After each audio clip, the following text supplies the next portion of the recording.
All right. Good evening. Welcome to the Wyndham Regional Commission School Commission meeting. Thanks everybody for being here on such a nice day.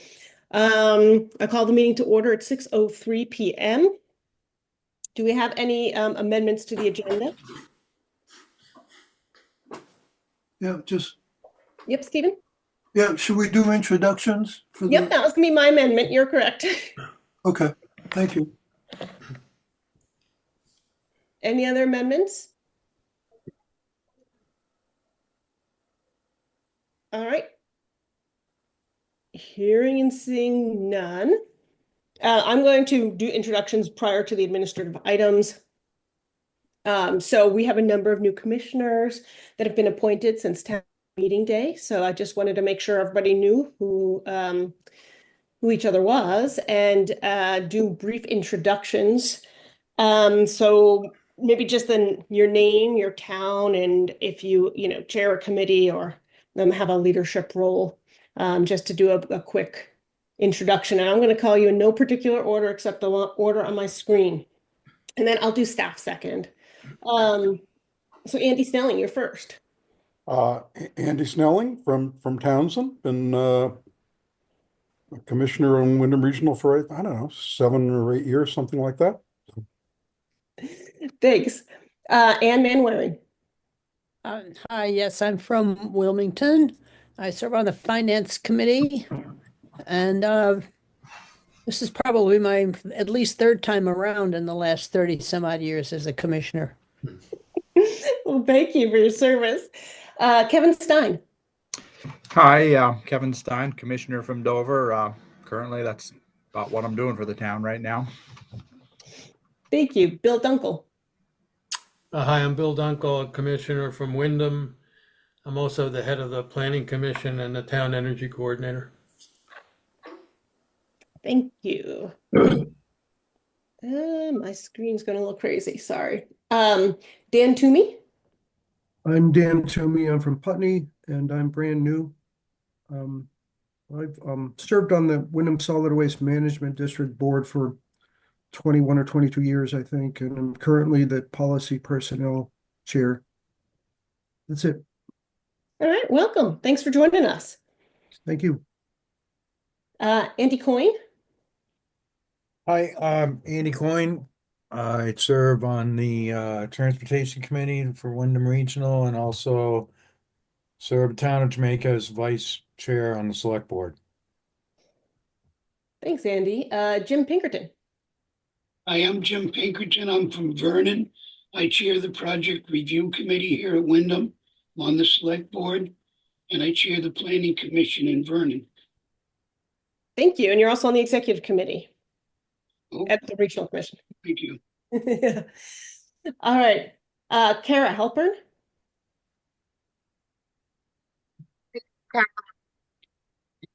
For the commissioner for the town of Weston, and this is my second year.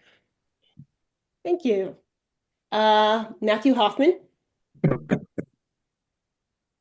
represent Dummerston. This is my second year in that capacity.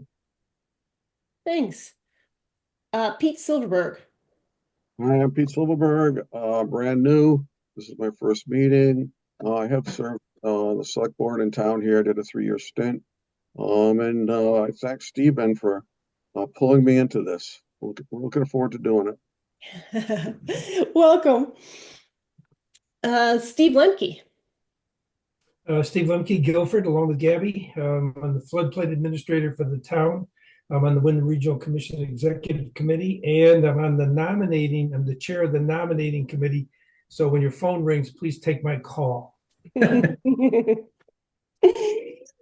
Thanks, Steve. Stanley Noga. Yes, from Brookline, I'm here. I guess this is my second year, and I carry a number of other caps: Planning Committee, FEMA contact person, Rescue contact person, Highway Grants Administrator, a few other things. So pleasure to be here and looking for an entertaining evening. Thanks. And it looks like you're on a nice beach there. Well, I'm having trouble getting my image up through the camera. It's just carrying the background stuff. So I've been working on that, but to no avail. So You'll have to enjoy that wonderful picture rather than my face. That's great. Um, let's see. Stephen Chait. Hi, Stephen Chait, Commissioner from Halifax. On the executive board, I chair the Transportation Committee, and in Halifax, I chair the Conservation Commission. Stephen. Yeah. Ann Golub. Hi, I'm the commissioner from Newfane. I've got a little visitor with me. And I chair the Finance Committee. Welcome. Get them in young, Ann. Exactly. All right. Cheryl Carmala. I'm sorry if I mispronounced your name. Hi, that's okay. Yes, hi, I'm Cheryl Male. I'm from Winhall, and I'm the commissioner there, and I'm also a member of our newly formed housing committee. Excellent. Another Cheryl Kaufman. Hello, I'm Cheryl Kaufman from Grafton, commissioner there. I'm on the Brownfields Committee, and this is, I think, my second or third year. Thanks. Let's see. Ian Heffel. Hello, everyone. I'm Ian Heffley from Vernon. I'm brand new, so I'm not on any committees, and I apologize for being on my phone, but I got softball duty tonight, so I'm watching softball and may have to go off camera at one point. No problem. Thanks for making the effort to do double duty. James Bresser. Hi, I'm James Bresser. I'm also from Newfane with Ann. I've been on the WRC for just a little bit less than a year, so I'm still a newbie, and I also serve on the Town Planning Commission. Thanks. Patty Smith. Can you hear me? Yeah. If you said Patty Smith, my internet seems to be working very poorly, but I'll try and listen in. I'm from Marlborough, if you can hear me. Yeah, we can hear you great. Thanks, Patty. If you can hear us. Paul Spector.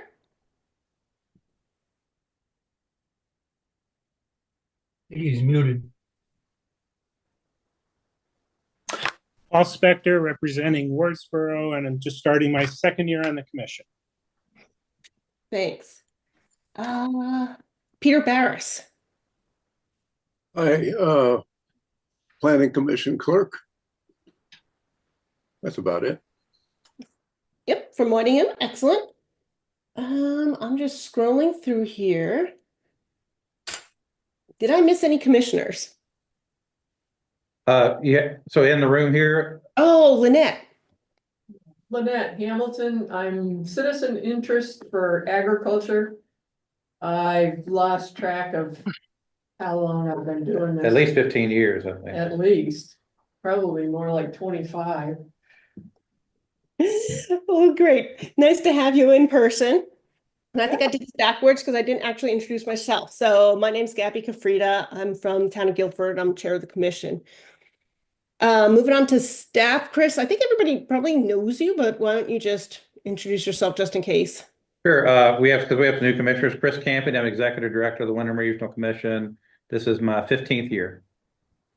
Thanks. And then we also have with us today, Matt.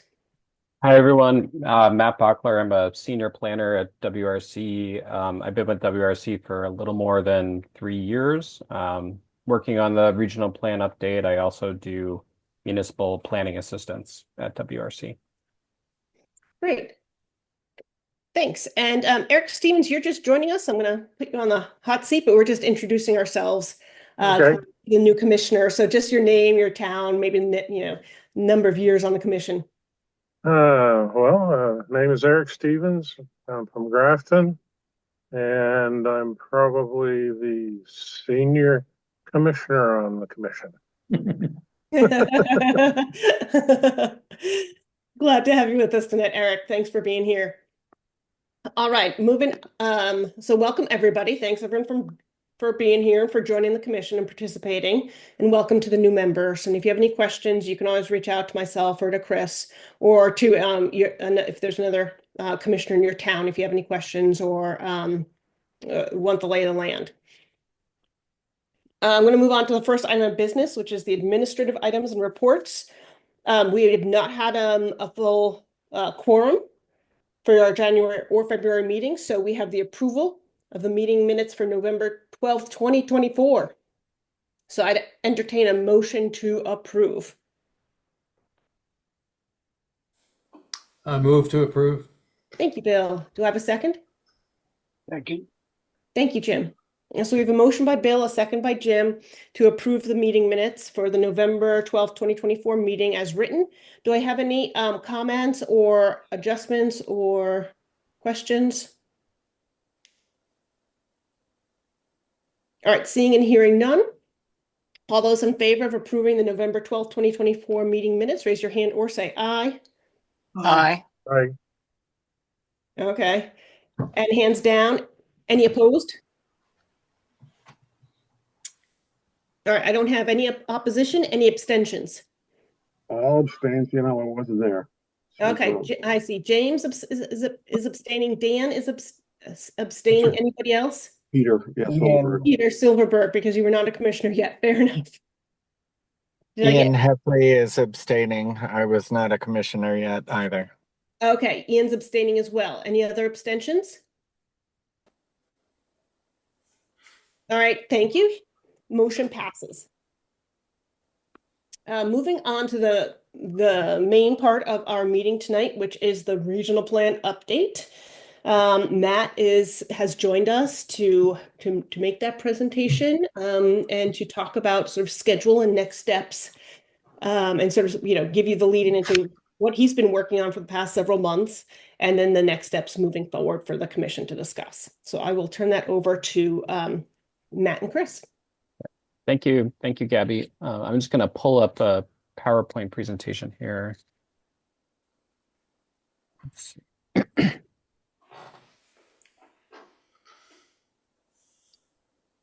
Okay, here we go. So yes, as Gabby mentioned, I wanted to attend the full commission meeting tonight just to give you an update on our regional plan update project.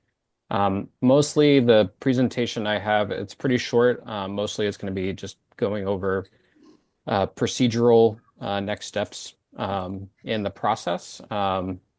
This is a project that we've been working on for about 2.5, almost 3 years. And I know a lot of you have been involved in the process of reviewing our regional plan and making updates to the plan. I know we have some new commissioners that have joined the commission recently. And just to provide a little bit of background information for our new commissioners, I wanted to talk a little bit about what's in the regional plan and the role of the regional plan for WRC. So on the screen are the different sections that are included in our regional plan.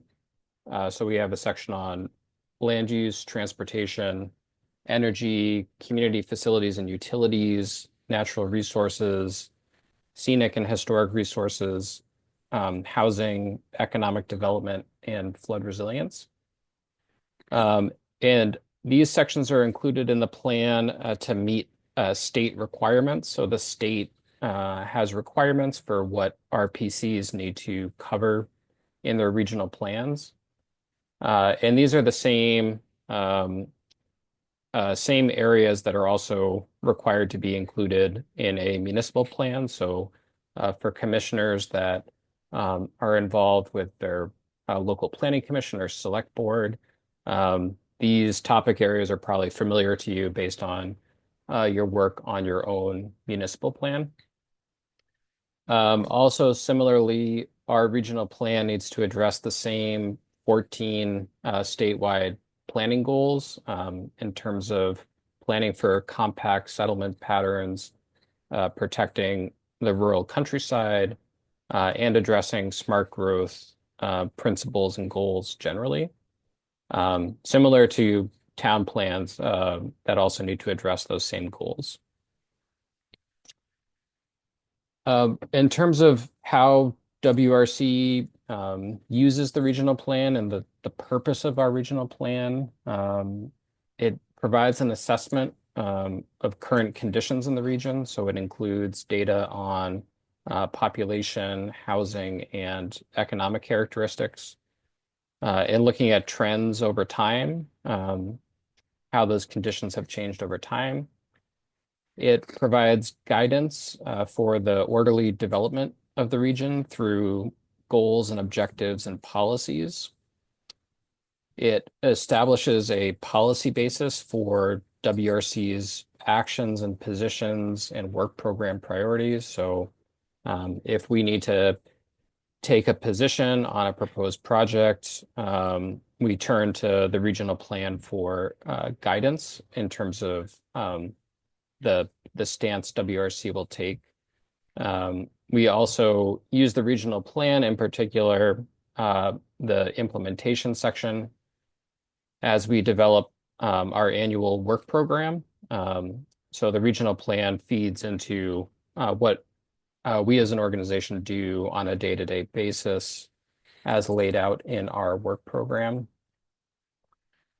Towns in our region can use the regional plan as a guide for their own local planning efforts, because the regional plan has to include those same topic areas that a town plan does, and because our plan needs to address the same statewide planning goals, towns can use content from our regional plan and policy language that we have in their local plans and adapt that as is appropriate for their own plans. Towns can also adopt the regional plan as their own municipal plan, or take sections of the regional plan to be used within their own town plan. And then the regional plan, importantly, serves as a policy basis when we are asked to engage in development proposals that need state approval. So that would be through Act 250, which is the state land use permitting process, Section 248 regarding energy generation and transmission, and 248A regarding telecommunication projects. So when those proposals or those projects are proposed in our region, we look at the policies in our regional plan as a basis for WRC's position on those proposals and whether they are meeting what is stated in our regional plan or not meeting our standards. It's important to note our regional plan is advisory only.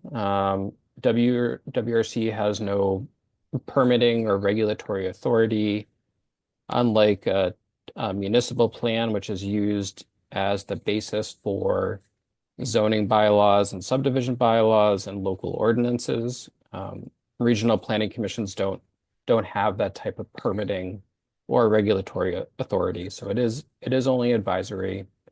We also don't own any community facilities or infrastructure, where a town does, and the town plan is a important policy document for towns as they think about community facilities and needs going into the future. So that's just some background information on the regional plan. I know many of you are very familiar with the regional plan, but for those that are new to the commission, I just wanted to go over that. If you have any questions, feel free to reach out to me about the regional plan, and if you want to just know more about the role of the regional plan. And Matt, just for a sense of breadth for new commissioners, it covers all 27 towns if you count Somerset, right?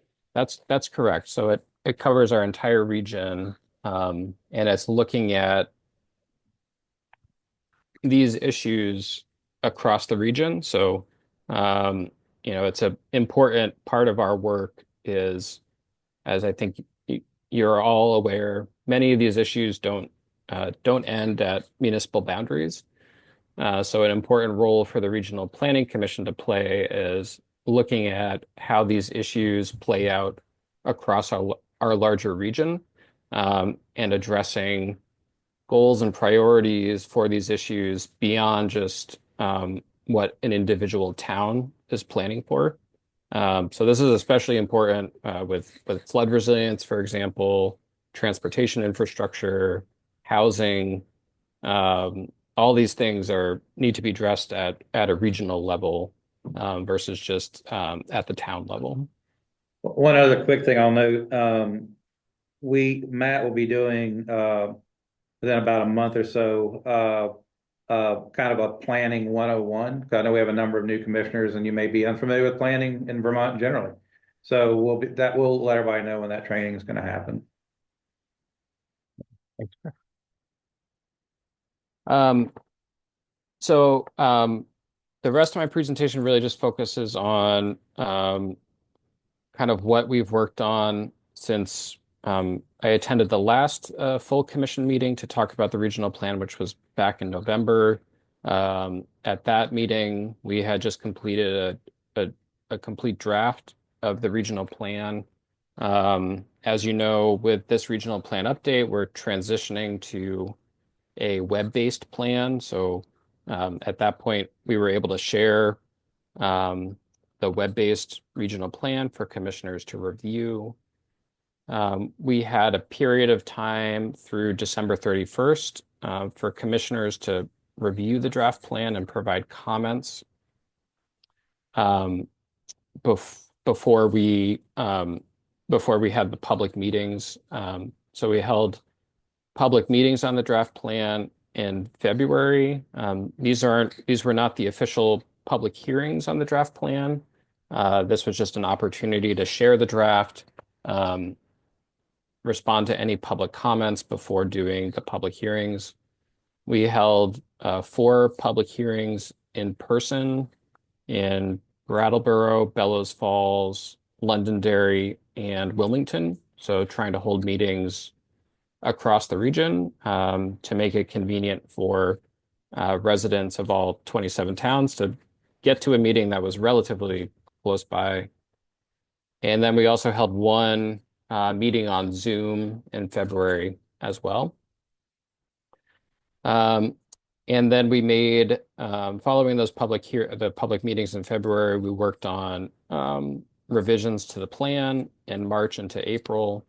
And that's where we are today. So I'll go over just a brief summary of the revisions that were made to the draft plan. So these were revisions based on, we didn't receive any comments during the month of February in holding those public meetings. No comments that necessitated any changes to the plan.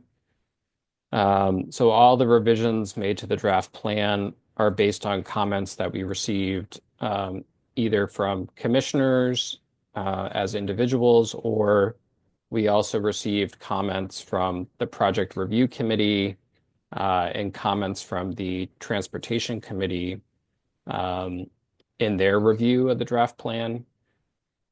So we did make several revisions to the plan policies. Again, this was based on the Project Review Committee comments. The Project Review Committee is responsible for reviewing projects that fall under those different state permitting requirements, Act 250 and Section 248, and providing comments on those applications based on what's included in our regional plan. So they are the committee that uses our policies the most.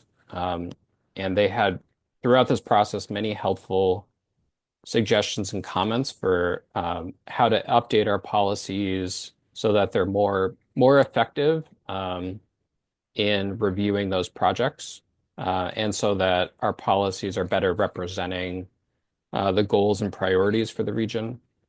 So we made those revisions based on their comments. Chris, Alyssa, Sabeto, who is the staff person who works with the Project Review Committee, and myself made a few additional tweaks to the policies, in addition to comments from the project review committee. For the natural resource chapter, there were a few more minor updates that were made. There were some comments about wanting to include more information about the important role that beavers play in ecosystem support. So we added some language on that. We also added some discussion on noise pollution and included policies on that. I know that's something that comes up in Act 250 and Section 248 projects. So wanted to make sure that language was included in the plan. For the energy chapter, we updated data and energy targets based on new data we now have from the state. We also moved the criteria regarding energy siting constraints. So this is in terms of energy sightings, I mean for renewable energy facilities. We had those detailed constraints in the policy section of the chapter, and that was moved into the main body of the chapter just so that the policies read a little more easily, rather than having that criteria listed out in the policies. And then we also, there was a comment from a commissioner about the importance of increased opportunities for remote work, what that is meaning for the region in terms of people being able to move to the region with jobs elsewhere. And that just opens up more opportunities for people to locate to the region without needing to have a job immediately close by. So we added some language in the regional profile update on that. So that was the extent of the changes that were made. And Edgeworks Creative, who is the consultant designing the website for us, is still working on putting all this up on the website, but I did send out the updated versions of just the sections of the plan that were revised last week. So hopefully you had a chance to take a look at that. And just real briefly for new commissioners, we're kind of leading the charge among all the regional planning commissions in the state and having a digitally based plan. So rather than doing a plan that is designed for print and then loading it up as like a PDF, this is kind of the inverse. It exists in the world digitally, but you can print whatever you want to print. But the idea is to make it more usable because the vast majority of people, when they use a regional plan, are using an electronic copy. And it's also, the idea is to present kind of a hierarchy of information that gets the policies in front of people up front, and then you can kind of dig deeper if you want to.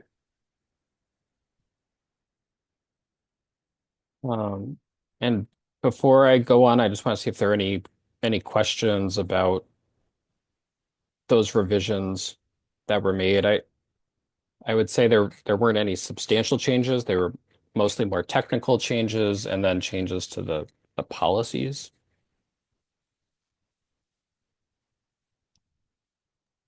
Well, I'll continue I don't on. see any hands raised, but okay. certainly just, that was the revisions were part of the packet that was sent to all the commissioners. So, and certainly Matt, if there's comments, they can just email you directly after this meeting, right? If they have any questions or comments. Yeah, that would be fine. Thanks, Gabby. So I wanted to next go over the public hearing requirements. So again, this is different from the public meetings that were held in February. So we're required to hold at least 2 public hearings before the commission considers adoption of the plan. As many of you know, with Act 181 that was passed in 2024, there are changes to how we do regional planning going forward, and how regional plans will be approved. With this current regional plan update, we are operating under the previous statute requirements before Act 181 was passed in 2024. With the changes with Act 181, the new state land use review board will be approving all regional plans after they are adopted by the regional commission. All RPCs are required to have an updated regional plan that complies with the new Act 181 requirements by December 31st of 2026. So the reason why we're moving ahead, this is something we've discussed, the commission has discussed, but we're moving ahead with this regional plan update currently because this is a process that we started several years ago, and we're very far along in the project when Act 181 went into effect, and we want to make sure that we have this regional plan update in place before moving on to addressing the Act 181 requirements. So we will be doing a regional plan update, meeting all the new Act 181 requirements by that deadline of December 2026. But we're moving ahead with our current plan just to get it adopted. But we are gonna share a copy of the draft plan with the Land Use Review Board. The statute requirements are to provide a draft 60 days before the first hearing. We've let the Land Use Review Board, and we'll make them aware again and sharing the plan that we're not asking for their approval at this point, but just wanting to share it with them to meet that requirement. And so they're aware that we're moving ahead with the adoption. And then the third bullet point, these are the previous requirements that are still in place for the public hearing. So before 30 days before the first public hearing, we need to share the plan and a report regarding the plan to each municipality in the region, the executive directors of the abutting RPCs, a number of state agencies, which you see listed here. And then if there are business conservation, low-income advocacy, other community interest groups that have requested notice, we need to provide that as well, 30 days before the hearing. And then for plan adoption, so after that final public hearing, the full commission can vote to adopt the plan. The regional plan needs to be adopted by not less than a 60% vote of the commissioners representing municipalities. Following that, the plan takes effect 35 days after the plan is adopted, unless a majority of towns in the region veto the proposed plan. And just in terms of what we're thinking, based on these requirements for the public hearing and adoption, what we're thinking for a proposed schedule is we're here at the full commission meeting tonight to ask the commission to proceed to the public hearings as the next step in the process. I have here that staff would be sending out the public hearing notice by May 2nd, which is this Friday. That would be dependent on, because we're moving to the web-based plan, I need to make sure that Edgeworks has everything updated to the website. Because we don't need to provide the towns in our region and the required state agencies, we need to provide them 30 days notice of the public hearing. So depending on when the public hearings are scheduled in July, we have a little more time than what I have here for sending out the public hearing notice. The notice to the Land Use Review Board is 60 days, so that would need to be going out obviously sooner than the notice to towns in our region. And we're thinking with the goal of having full commission considering adoption of the plan on July 29th, holding the public hearings sometime in the weeks of July 7th and 14th, ahead of the full commission meeting on July 29th. And I think that was the last slide I had. Are there any questions just about the procedural requirements? I think Ann Manward has a question. Yes, thank you. Thank you very much. I very much appreciated the extent of your presentation. Thank you for that. My question has to do with the approval of our plan by the State Land Use Board, and it's a two-part question. And number one, is this the first time that a statewide body has been asked to approve all of the regional plans around the state? And the second part of the question is, what are the criteria, or what exactly is it that they are approving? Yeah, so thank you, Anne, for the question. As far as I know, this is the first time a state body will be approving regional plans. That's one of the big changes in statute under Act 181. The Regional Planning Commission still needs to adopt the plan, but it goes to the Land Use Review Board for final approval. My understanding is that the Land Use Review Board will be reviewing regional plans based on the statutory requirements for regional plans, and that review process will be somewhat similar to what Wyndham Regional does when we receive requests from a town for approval of their municipal plan, where we are reviewing, Wyndham Regional is reviewing the town plan as it relates to the statute requirements for a town plan. My understanding is no regional planning commissions have submitted a request yet to the Land Use Review Board for approval of a regional plan. So my understanding is the Land Use Review Board is still developing that process. The RPCs have been working with the Land Use Review Board to develop a review tool for the Land Use Review Board to evaluate regional plans. So we've been involved in that process.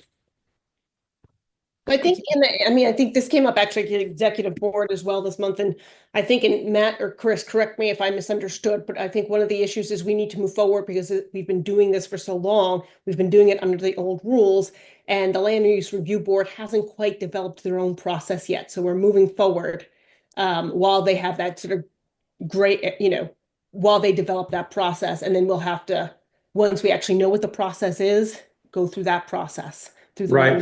For this iteration of the plan, we don't actually have to submit it to the Land Use Review Board, I don't think, Matt, right? Yeah, it was more of kind of like a Courtesy. formality thing, just to kind of give them a heads up. Like, we're not asking for their approval, so. But when we do the Act 181 compliant adoption, that in 2026, that's when we'll be asking for their approval. So this plan will be effective. I mean, I think that was my question at the executive board. Like, so we will be effective under the old rules, but then we will have to comply with the new rules once we know. Correct. Yeah. One of the concerns, we had is because we've been working on the plan for a number of years, we're relying on data to support the plan that's already a couple years old, and the new Act 181 requirements are pretty extensive. And recognizing it's going to take us at least a year to 18 months to address all those requirements. There was the concern about just delaying adoption of the regional plan for another 12 to 18 months to address all those Act 181 requirements. And one thing I'll note, and we talked about this some at the last full commission meeting, if you want to go back and where we went over the Act 181 requirements just broadly, and the implications for regional planning. So we, that meeting's recorded and you can watch it online. For us, the future land use planning map and the land use planning areas and therefore our policies that relate to future land use.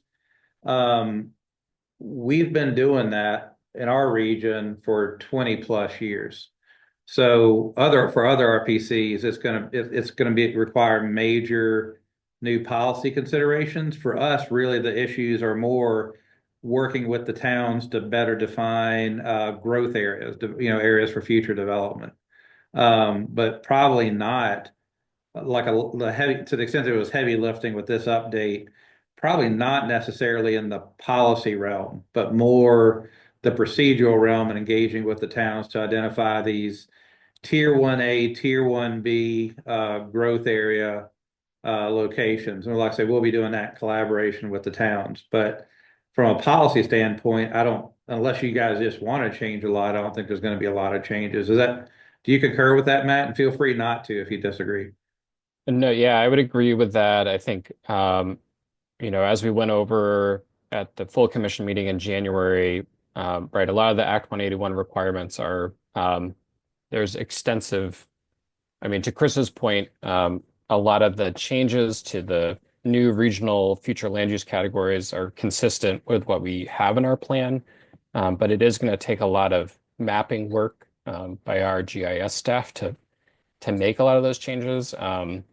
And included in that too are we're required to address the new housing targets from the state. We've been assigned a regional housing target, and so we're working on a methodology for how that regional number breaks down for each municipality in the region. But in terms of the policies within the plan, I think the only changes really will be to update the policies to include the new language in statute in terms of our regional land use categories. I think that'll be one of the primary changes. But I don't think the Act 181 update process it won't be as heavy as a lift as this process will be. So. Any other questions? And for the new commissioners, we're a bit in the weeds, but I think that's just the way where we are right now with our regional planning process that's been going on for quite some time. Andy Coyne? Yes, thank you. Just what is the GIS staff? Oh, that's so our GIS staff, that's primarily Jeff Nugent, who I think a lot of you know, but also Lisa, who is a GIS technician. It's our people who do the maps for the towns. Is another way to, if you go into a town office and you see a map on a wall, chances are Jeff did it. Okay. Thank you. Of course. Any other questions? Gabby, I have a point I'd like to make. So part of what we need from you guys tonight is, does this schedule work for you? Are you feeling comfortable with this?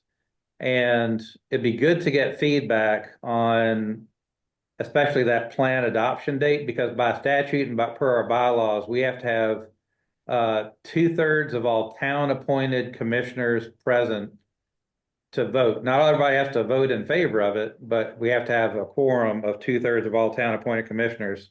And so we have fantastic attendance tonight with 23. To meet that 2/3 threshold, we have to have 29 town appointed commissioners. So we need to be looking ahead and get on commissioner calendars a full commission date when barring unforeseen circumstances, it is incredibly likely that you can commit to be there. So so just wanted to get that on your radar. Last time we've always cut it really close because that's a really large number for us.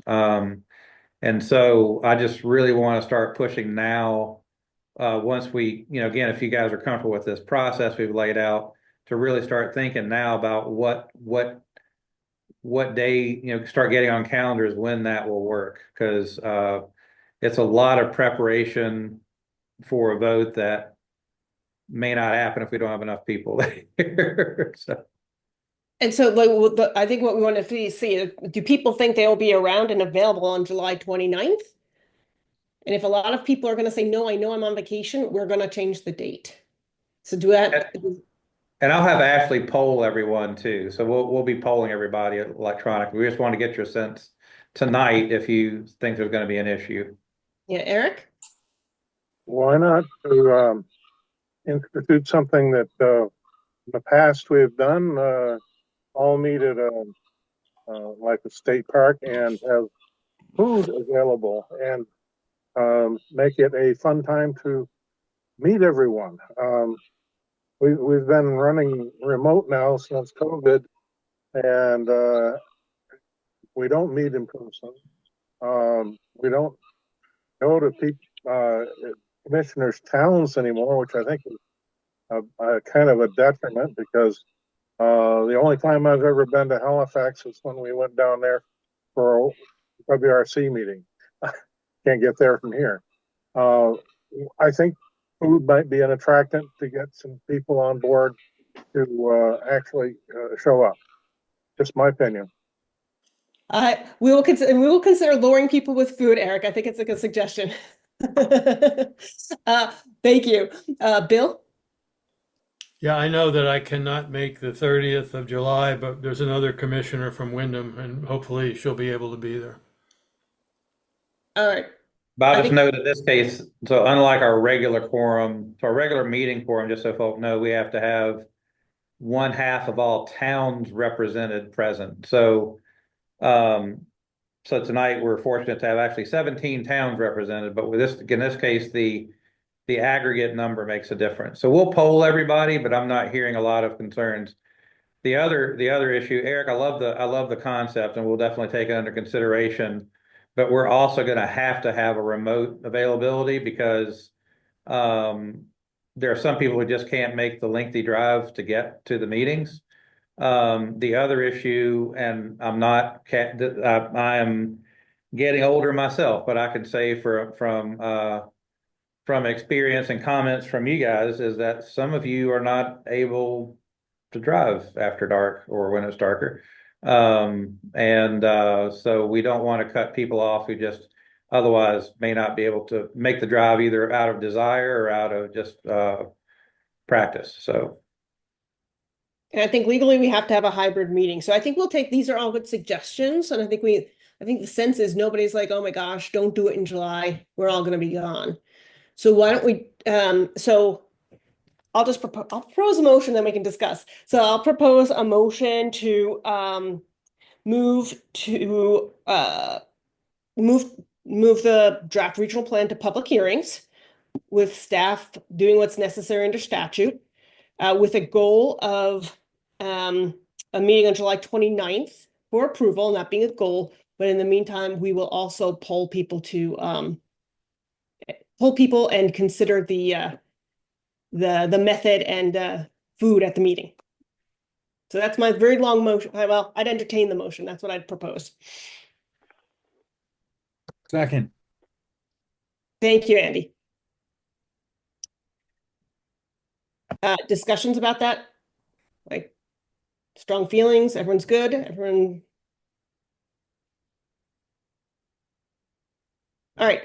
I'll say silence is acquiescence. So the motion to move forward with public hearings with a goal of July 19th, but that we will poll. All those in favor, raise your hand or say aye. Aye. Aye. Thank you. Oops, hands down. Any opposed? Here, no opposition. Any abstentions? I hear and see no abstentions, so motion passes unanimously. Thank you all. And we will get back to you as soon as possible with a potential date. And thank you, Matt, for all the time and work you've been putting into it and for the presentation tonight. I'm sure it'll be exciting for us all, the culmination of hopefully approving this and getting this out to the public. So And thank you, Gabby. I just have one question I forgot to ask, which is for the public hearings that we're required to hold. As I mentioned, we had pretty low attendance at the public meetings in February. I'm wondering if commissioners have any thoughts about doing those public hearings remotely versus in person. I mean, I was thinking we could have one in-person option at WRC's office, and then have one remote option, but wanted to make sure there weren't any strong concerns one way or the other on that. So, Yeah, Anne? Given the way all of our municipal bodies are working these days, the default is hybrid meetings all the time. And I don't know why we would do anything other than that this time.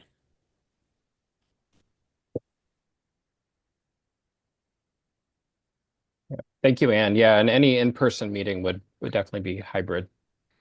So Matt, maybe both of them are in from the office hybrid. Yep. Okay. Thank you. All right. Thank you all so much. And Matt, you can stay or you can go. It's up to you. I'll hang out. Okay. Yeah. Next up on the agenda. So that was the big vote for tonight. Thank you for sticking around, everybody, and delving into the details.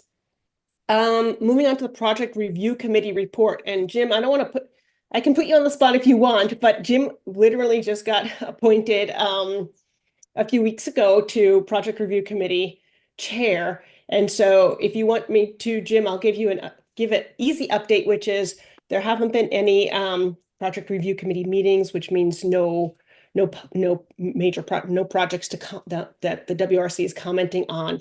So if you do want to just see what's going on in Act 250 or Act 248, the links are in the agenda. Anything to add, Jim? No, that's it. That's what I was going to say. Okay, I didn't steal your thunder, did I? Nope. Feel free. All right. Moving on to the executive director's report, Chris.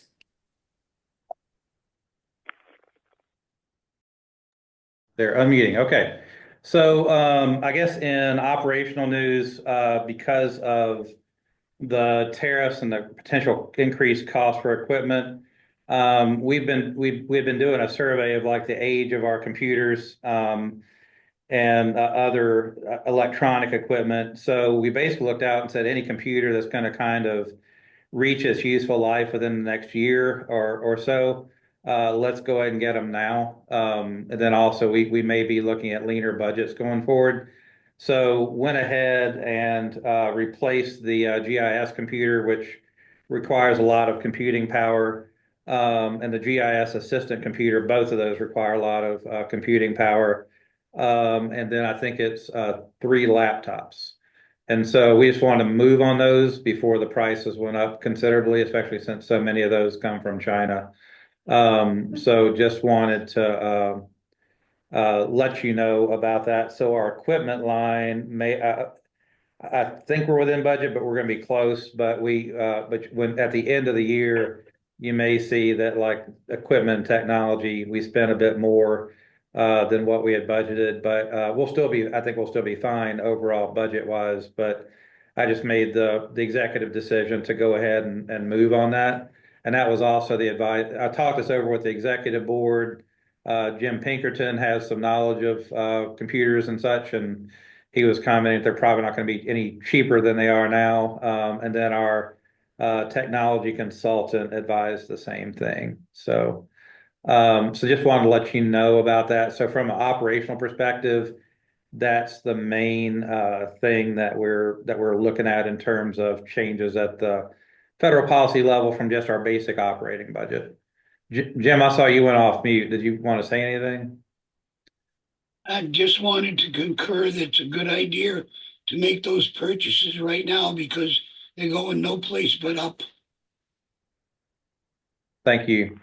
And then I guess the other really substantial. So for another thing, we have some new commissioners, and then some other commissioners may want a refresher. So we'll be scheduling an orientation soon. We'll likely have it in person with a hybrid option. And actually, our office manager will be polling everybody to see what day and time will work best for you. So that won't go out this week. It'll probably go out next week. so just be on the lookout for an email to land on in your box from Ashley, asking if you'd like to participate in orientation, if so, when. So just letting you know about that. The other thing I just really want to call your attention to, I just put a CNN article in the chat. If you read my newsletter, the last newsletter article, my biggest concern for our municipalities is the discussion that's been happening about changes to how the federal government responds in terms of federal disaster aid. There was an internal memorandum, and I've got a copy of the memorandum in PDF, but it's from the acting director of FEMA, went to the president on April 12th. And basically, it was a memo directing providing guidance to the president about how they could really kind of ramp down federal responsibilities and funding in the wake of disasters. And among those things, it would like totally eliminate FEMA involvement in the wake of heavy snowstorms. But this has huge implications for our towns, and I've been kind of trying to wave the flag about this, that towns really should, regardless of what happens, just to hedge your bets, to start thinking about a greater self-reliance posture. Start thinking about putting money aside for disasters or other needs. Establish lines of credit ahead of time. Explore, understand your public finance options. I know a lot of select board members, just because you get elected doesn't mean suddenly you understand about public bonding and other public lending options that you have. And then also even start thinking about, like, if you have areas with repetitive damage, are there some bridges, culverts, stretches of road that you may want to think about strategically abandoning those. So the goal is just, I don't think it's a hair on fire situation, maybe, but just start thinking about what would happen if you didn't have federal aid in the wake of a disaster. And we don't know, there's no way to know if the president's going to act on this memorandum. But I will note that since that memorandum was kind of discovered, that federal disaster declarations have been denied to Washington State, West Virginia, Arkansas, Virginia, Kentucky, and North Carolina for floods and I believe some fires and then also tornadoes. So just heads up. Then also the Building Resilient Infrastructure and Communities funding, that's like what I call the peacetime hazard mitigation funding. That some towns have relied on. That program has ended. That funding is no longer available. So that leaves really right now, to the extent it's going to continue to exist, the hazard mitigation funding that's basically formula funding that comes to Vermont in the wake of a disaster.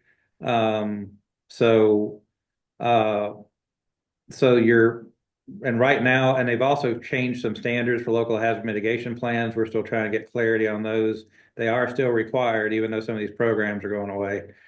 But all of this is to say, just plan on greater self-reliance when it comes to funding for disaster recovery, and thinking about, how the town may want to be investing in itself in the absence of possible grant funding. This funding situation does not affect the funding the state currently has received or is anticipating to receive through the hazard mitigation grant program. A number of towns are working with us on applications to that, but this is really going forward. So I'm not trying to spook anybody, but it's potentially a really big deal. So just wanted to give you a heads up on that.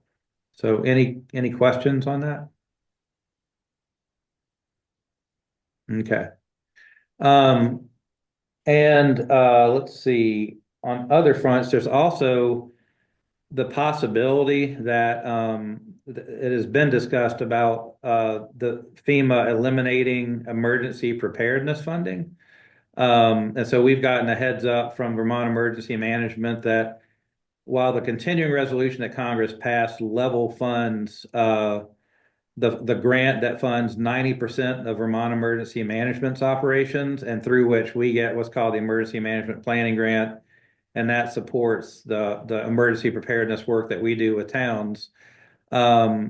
They don't know exactly yet how much they're going to get. They know that if they do receive the funding, it's going to be level funding. Therefore, RPCs, we should anticipate a cut of some amount. I've advised the other directors among the RPCs, because I'm the emergency management point of contact, to think at least 10 to 20%. But it's also very much a possibility that that funding won't be provided at all.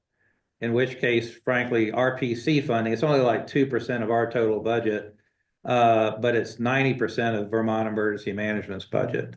So if that funding winds up getting cut, it's not just Vermont, it's a number of states. We're going to have to figure out how do they fund their emergency management agencies. So if that comes to pass, it's going to be a much bigger issue than just our funding, at least from a statewide perspective.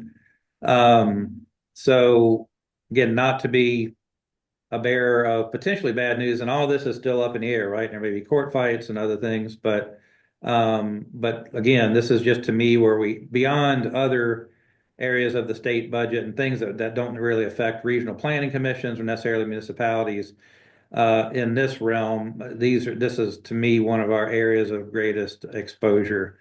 So just want to give you a heads up. Okie doke. And otherwise, though, the legislature is continuing to meet. Right now in the budget, we're still, our baseline funding is still looking, we're actually getting what's in the budget right now is a 3% increase, and the governor supports that. So at least our core funding is still holding steady and looking good. But of course, we just don't know what else might change. So, but for now, fingers crossed. And I'm going to begin working with Anessa on the FY 26 budget as soon as we see what passes out of the legislature. That's where the vast majority of our funding comes from. And so far, our EPA funding, even though there's been a lot of cuts in EPA so far, brownfield funding has remained steady, and they have not been canceling any of those grants. So that's really good news. And yeah, so that's it.